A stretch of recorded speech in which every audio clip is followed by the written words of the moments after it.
एक सवाल, क्या एक कातिल मसीहा बन सकता है? क्या 1 लाख मौतों का बोझ माफी से हल्का हो सकता है? आज से 2300 साल पहले एक शख्स ने यह सवाल पूरी दुनिया से पूछा, अपने आप से पूछा। उसका नाम तारीख के औराक पर खून और आंसू दोनों से लिखा है। अशोका आजम। चंडाशोका से धम्मशोका तक। ये कहानी इस सवाल का जवाब है। एक ऐसा बादशाह जिसने एक दिन में 1 लाख लोगों को कत्ल करवाया और फिर बाकी जिंदगी माफी मांगता रहा। ये कहानी है अशोका आजम की। चंडाशोका से धम्मशोका तक।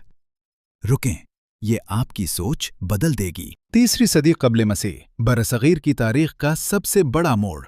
एक सल्तनत जो आज के पाकिस्तान, भारत, बांग्लादेश, अफगानिस्तान तक फैली थी, मौर्यन एम्पायर, और उसका सबसे ताकतवर, सबसे मुतनाज़िया बादशाह अशोका द ग्रेट। आज भी खैबर पख्तूनख्वा के शहबाजगढ़ी में पत्थरों पर उसके अल्फाज कंदा हैं। आज भी भारत के झंडे पर उसका पहिया घूमता है। लेकिन अशोका कौन था? एक फातेह, एक कातिल, या एक सुन्नत? सच ये है, वो तीनों था। ये कहानी है ताकत के नशे, पछतावे के आंसू और तब्दीली के मौजज़े की। कहानी शुरू होती है पेटलीपोत्रा के महल से। बिंदुसारा, मौर्य एम्पायर का दूसरा हुक्मरान। उसके कई बेटे, लेकिन एक सबसे अलग, अशोका। मौर्रिखीन कहते हैं वो मां की तरफ से नीच जात का था, इसलिए दरबार में नफरत का शिकार। उसने नफरत का जवाब तलवार से दिया। टेक्सला में बगावत अशोका ने खून से बुझाई। लोग कांपने लगे, चंडाशोका आ रहा है। फिर बिंदुसारा मरने लगा। तख्त के लिए जंग छिड़ गई। रिवायात बताती हैं अशोका ने अपने 99 भाइयों को कत्ल किया। ये तादाद मुतनाज़िया है, लेकिन ये तय है कि तख्त लाशों पर मिला। 268 क़ब्ल मसीह अशोका तख्त पर बैठा। मौर्य एम्पायर अब दुनिया की सबसे बड़ी सल्तनत। लेकिन अशोका को सुकून नहीं। एक खित्ता अभी बाकी था, मशरिकी साहिल पर। किलेंगा। आजाद, खुदमुख्तार, जिद्दी। अशोका ने फैसला किया, इसे मिटा दूंगा। 261 क़ब्ल मसीह, किलेंगा की सरजमीन। अशोका की फौज 4 लाख सिपाही।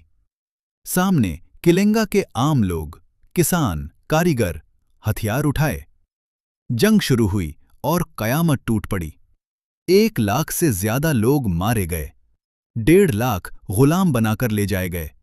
मैदान जंग लाशों से पिट गया। अशोका जीत गया, लेकिन क्या खोया? उसने देखा, माएं अपने बच्चों की लाशें ढूंढ रही थीं। बहनें भाइयों के कटे हुए सरों पर बीन कर रही थीं। हवा में सिर्फ मौत की बो। कलिंगा वॉर जीत नहीं थी, ये नस्लकुशी थी। इसी रात चंडाशोका मर गया और धम्मशोका ने जन्म लिया। लेकिन किस कीमत पर? पिछतावा अशोका को बुद्धमत तक ले गया। उसने हथियार फेंक दिए और धर्म उठा लिया। जालिम से धर्म का पैरोकार।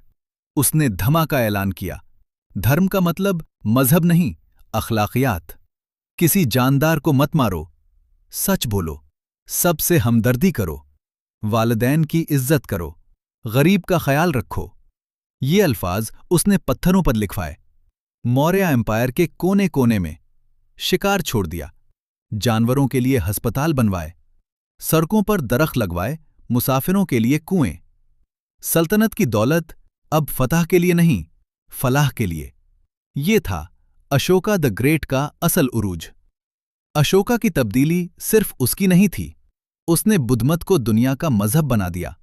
अपने बेटे महेंद्रा और बेटी सिंघमता को श्रीलंका भेजा। मिशनरी यूनान, मिस्र, शाम, अफगानिस्तान तक। उसके सुतून आज भी खड़े हैं। सारनाथ का शेर वाला सुतून, भारत का कौमी निशान। अशोका चक्र, भारत के झंडे के बीच में। और पाकिस्तान, खैबर पख्तूनख्वा में शहबाजगढ़ी और मानसहरा। यहां अशोका ने खरोश्ती रस्मुल खत में लिखवाया, तमाम इंसान मेरे बच्चे हैं। मौर्यन एम्पायर खत्म हो गई 1800 साल पहले, लेकिन अशोका आज भी जिंदा है। पत्थरों में, झंडों में और ज़मीर में। अशोका आज़म हमें क्या सिखाता है कि ताकत सबसे बड़ा नशा है और पछतावा सबसे बड़ी ताकत। 1 लाख मौतों के बाद भी इंसान बदल सकता है। किलंगा की मिट्टी खून से सुर्ख हुई ताकि बाकी दुनिया अमन से हरी हो सके। चंद अशोका मर सकता है अगर धम्मा अशोका को मौका मिले।